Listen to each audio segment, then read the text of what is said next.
سلام كمي تصنحو كبرات تختاتلت نلوم سولس 16 سنة 2026 زتدالو حدش زيناتات حيزالكم قريب اللهو مكتتالكم يعدم فلما كندبتاتو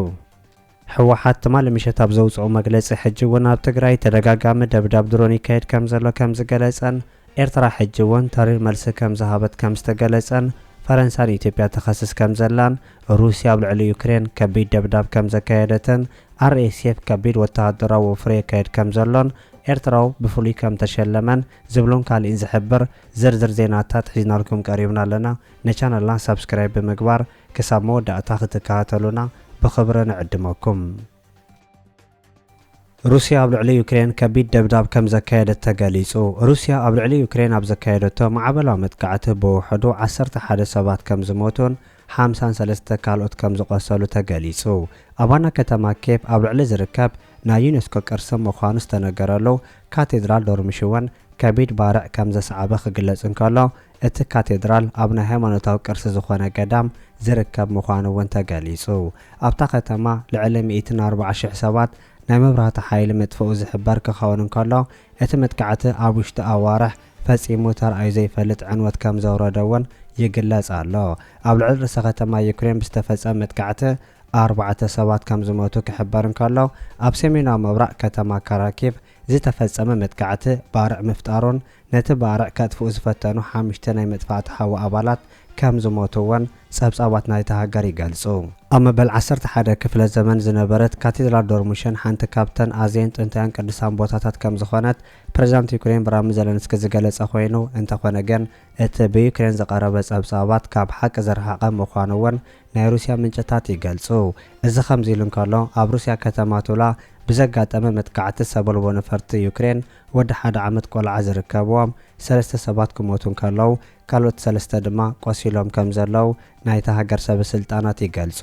ሰበልቦ ነፈርቲ ሚሳኤላት ሩስያ መጥቃዕቲ ድሕሪ ምፍጻመን ኣብ ልዕሊ ህንጻታትን መካይን ከቢድ ዕንወት ምውራድ እውን ዝተመልከተ ኮይኑ ኣብቲ መጥቃዕቲ ዝተፈጸመሉ ከባቢታት ዛጊድ ሓይሊ መብራህቲ ክሰርሕ ከም ዘይከኣለ ብተወሳኺ ይግለጽ እዚ ከምዚ ኢሉ እንከሎ ዩክሬን ኣብ ልዕሊ ሩስያ ከቢድ መጥቃዕቲ ትፍጽም ዘላ ኮይኑ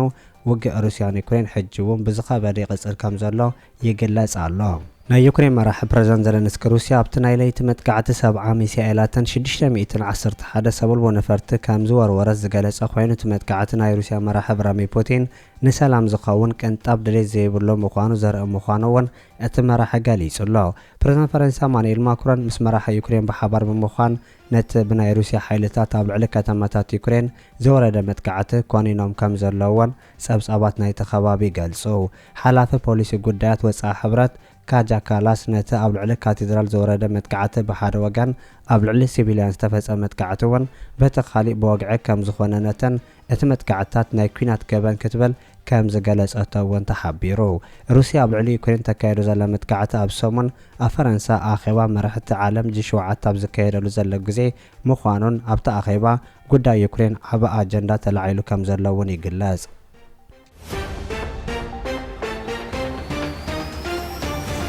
አርኤስኤፍ ከቢድ ወታደራዊ ምንቅስቃሴ ካይድ ከም ዘሎ ተገሊጹ ሓይልታት አርኤስኤፍ ኣብ ከባቢ ኤል ኦባይድ ተርኣዩ ዘይፈልጥ ወታደራዊ ምንቅስቃስ የካይዱ ከም ዘለው ተገሊጹ እቲ ወፍሪ ወታደራት ጉጅለ ኣብ ልዕሊ መንግስቲ ሱዳን መጠነ ሰፊሕ መጥቃዕቲ ክፍጽሙ ምዃኖም ዘመልክት ምዃኑ ምንጭታት ሱዳን ክገልጹ እንከለዉ ኣብ ዝቕጽሉ 72 ሰዓታት ናይ አርኤስኤፍ ሓይሊ ኣብ ልዕሊ ሰራዊት ሱዳን ሰፊሕ መጥቃዕቲ ክወስድ ምዃኑ እቶም ምንጭታት ወሲኾም ይገልጹ ርእሰ ከተማ ግዝኣት ሰሜን ኮርዶፋን ኩናት ካብ ዝጅምረሉ ኣዋርሓት ሒዝካ ኣብ ትሕቲ ጽኑዕ ከባባ ናይ አርኤስኤፍ ኣታ ምጽናሓ ብሰንኪ እውን ጸጥታ መነባብሮ ናይቲ ከባቢ ተጓዲኡ ምጽንሑ እውን ናይ ሱዳን ትሪቡን ጸብጻባት ይገልጽ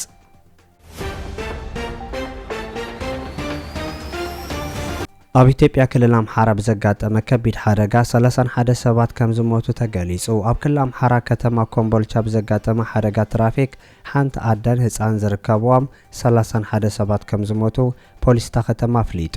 ብዘይካቲ ሞት ካልኦት ተጓዓዝቲ እውን ከቢድን ቀሊልን መጉዳእቲ ከም ዘጋጠሞም ሓላፊ ፖሊስ ምምሕዳር ከተማ ኮምቦልቻ ኣዛዚ ጌታቸው ሙሄ ክሕብር እንከሎ እቲ ዝሕዝን ሓደጋ ናይ ኣውቶቡስ ኮይኑ ልዕሊ 100 ሜትር ዕምቆት ኣብ ዘለዎ ጎልጎል ከም ዝወደቐ እውን ተገሊጹ ብዘይካቶም ህይወቶም ሰኣኑ 31 ተጓዓዝቲ 33 ተጓዓዝቲ ከቢድን ፎኪስን መጉዳእቲ ከም ዘጋጠሞምን ናብ ሪፈራል ሆስፒታላት ኮምቦልቻን ደሴን ሕክምና ይግበረሎም ከም ዘሎ ሓላፊ ፖሊስ ናይቲ ከባቢ ገሊጹ።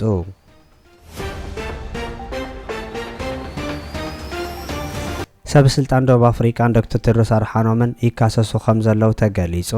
ዋና ዳይሬክተር ውድብ ጥዕና ዓለም ዶክተር ቴድሮስ ኣድሓኖም ኣብ ደቡብ ኣፍሪካ ብዝተፈጸመ ቅትለት ሓደ ኢትዮጵያውን ሞዛምቢካውን ዝተሰምዖ ሓዘን ድሕሪ ምግላጹ ሰበስልጣን ደቡብ ኣፍሪካ ከም ዝተቆጥዑ ተገሊጹ። ዶክተር ቴድሮስ ኣድሓኖም ኣብ ዝሃቦ መግለጺ ኣብ ደቡብ ኣፍሪካ ካልእ ዙር ጸረ ስደተኛታት ምብጋሱን ኣዝዩ ተኣፋፊ ኮይኑ ከም ዘሎ ክሕብር እንከሎ እቲ ተርእዮ ስም ናይታ ብቓልስን ሓቦን ትፍለጥ ዝነበረት ደቡብ ኣፍሪካ ካልእ ምስሊ ይቐብዓ ከም ዘሎ እውን ገሊጹ። ሰበስልጣን ደቡብ ኣፍሪካ ዶክተር ቴድሮስ ኣድሓኖም ዝሃቦ መግለጺ ዝተጋነነ ምዃኑ ብምግላጽ እታ ሃገር ኣብ ጉዳይ ስደተኛታት ኣዝዩ ከቢድ ብድሆ ገጢምዋ ከም ዘሎ ዝገለጹ ኮይኖም ዶክተር ቴድሮስ ኣድሓኖም ዝተጋነነ መግለጺ ከም ዝሃቡ ከሲሶም ኣለዉ።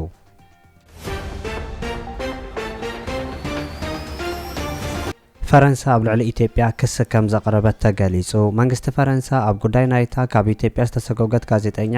ኣጉስቲን ፓስሊ መልሲ ይጽበ ከም ዘሎ ገሊጹ። ኤምባሲ ፈረንሳ ኣብታ ሃገር ንጉዳይ ናይታ ጋዜጠኛ ብዕቱብ ይከታተሎ ከም ዘሎ ክገልጽ እንከሎ ዓላማዊ ተጣባቂ ጋዜጠኛታት ብወገኑ ኣብ ልዕሊ እታ ጋዜጠኛ ዝተወሰደ ስጉምቲ ዘይሕጋዊ ምዃኑ ሓቢሩሎ። ኢትዮጵያ ኣብ ልዕሊ ጋዜጠኛታት ተወስዶ ዘላ ስጉምቲ ኣሰንባድን ኣሻቓሊ ይኸውን ከም ዘሎ ጸብጻባት ናይታ ሃገር ይገልጹ።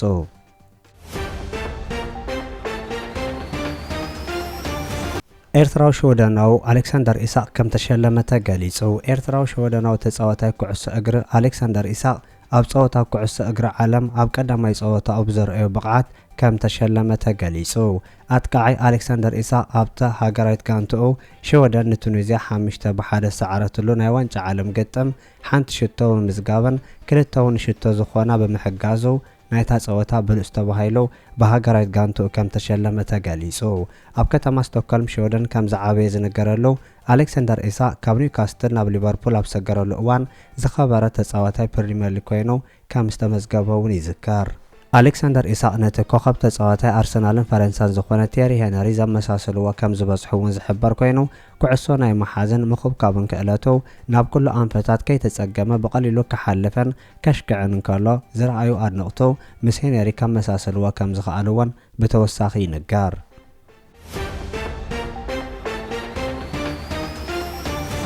ሓምላዋይ ኣሰር ሓምላዋይ ወርቂ ክብል ቀዳም ሚኒስትር ኢትዮጵያ ኣብይ ኣሕመድ ተዛሪቡ። ውጽኢት መርሃ ግብሪ ሓምላዋይ ኣሰር ኢትዮጵያ ሓምላዋይ ወርቂ ክብል ቀዳም ሚኒስትር ኢትዮጵያ ኣብይ ኣሕመድ ተዛሪቡ።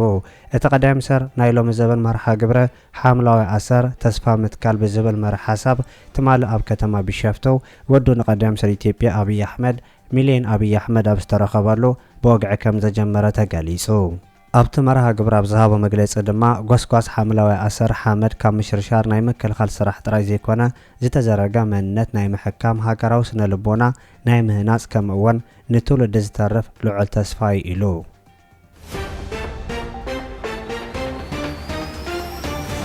ኤርትራ ሕጂ እውን ኣብ ልዕሊኣ ንዝቐርብ ዘሎ ክስታት ዝምልከት መልሲ ሂባ። ኤርትራ ነቲ ኣብ ኢኮኖሚክስ መጽሔት ዝተሓተመን ብዛዕባ ምልዓል እገዳ ኤርትራ ዝምልከት ዝወፀ ጽሑፍ ዝምልከት ተሪር መልሲ ምሃባ ተገሊጹ። እቲ ኣብ ዓቢ መጽሔት ኣዲ እንግሊዝ ከም ዝተሓተመ ዝተገለጸ መግለጺ ኣሜሪካን መሻርክታን ኣብ ልዕሊ ኤርትራ ዘካየድዎ ዘለዉ ምልዓል እገዳ ንረብሐ ጥራይ ኢለን ምዃነን ክገልጽ እንከሎ ናይ ኤርትራ መንግስቲ እገዳ ክለዓለሉ ዝኾነ ለውጢ ከም ዘየካየደ ገሊጹሎ። እቲ ጽሑፍ መቐጽልታ ናይቲ ኣንጻር ኤርትራ ክካየድ ጸንሐ ጸለመን መጥቃዕትን ምዃኑ ሚኒስተር ዜና ኤርትራ ዘውፅኦ ሓበሬታ ዝገለጸ ኮይኑ እቲ ጽሑፍ መርኣያ ዓበይቲ ሚድያታት ምዕራብ ኣብ ልዕሊ ኤርትራ ምዃኑ ይሕብር። ሚኒስተር ዜና ኤርትራ ኣብ ዝሃቦ መልሲ ነቲ ኣብ 11 ሰነ ዝተሓተመ ጽሑፍ ብተሪር ክነቅፍ እንከሎ እቲ ትሕዝቶ ዝኾነ መሰረት ዘይብሉ ጠቐነዩ ኢሉ ናይ ምዕራብ ዓበይቲ ሚድያታት መርትዖታትን ሓቅን ኣጥፊአን ከም ዘለዋ ዝገለጸት ሚኒስተር ኣብ ረቡዕ ዓለም ዝርከባ ሃገራት ነቲ ናይ ምዕራብ ሚድያ ገዲፈን ናብ ገዛ ርእሰ ሚድያ ከቁማ ግዚኡ ዝጠልቦ ምዃኑ እውን ብተወሳኺ ሓቢሩሎ።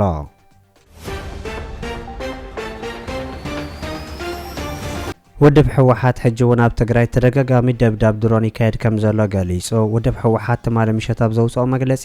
ስሕተራ ካልእ ዙር ደማዊ ኩናት ስርዓት ብልጽግና ብምትላልን ምድንጋርን ኣይክወልን ኢሉ ስርዓት ብልጽግና ሕጂ እውን ነጋሪት ኩናት ኣብ ምድሳቕ ይርከብ እዞም ኩሎም ኣፈላላያት ብሓይሊ ክፈትሕ ኢሉ ኣሚኑ ኣብ ልዕሊ ትግራይ ጀኖሳይድ ዝኣወጀ ስርዓት ሕጂ እውን ካልእ ዙር ደማዊ ኩናት ንምኽፋት ተደጋጋሚ ስሕተራ ኩናት የካይድ ኣሎ ኢሉ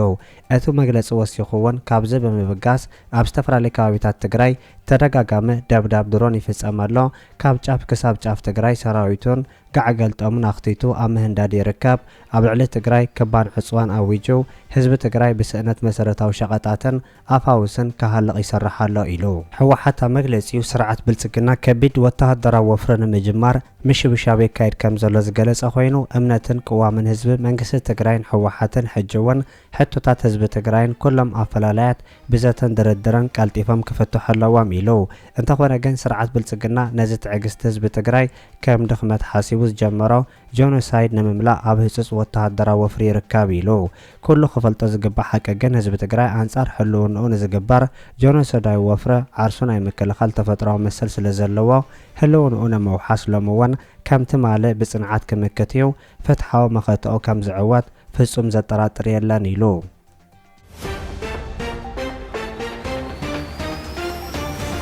ክቡራት ተኸታተልቲ ንሎም ዝተዳለወ ዜና ነዚ ይመስል ኣብ ዝቕጽሉ ዝፍነው ዜናታት በቐዳምነት ክበጽሐኩም ሳብስክራይብ ዘይገበርኩም ሳብስክራይብ ንኽትገብሩ ብኸብሪ ንዕድመኩም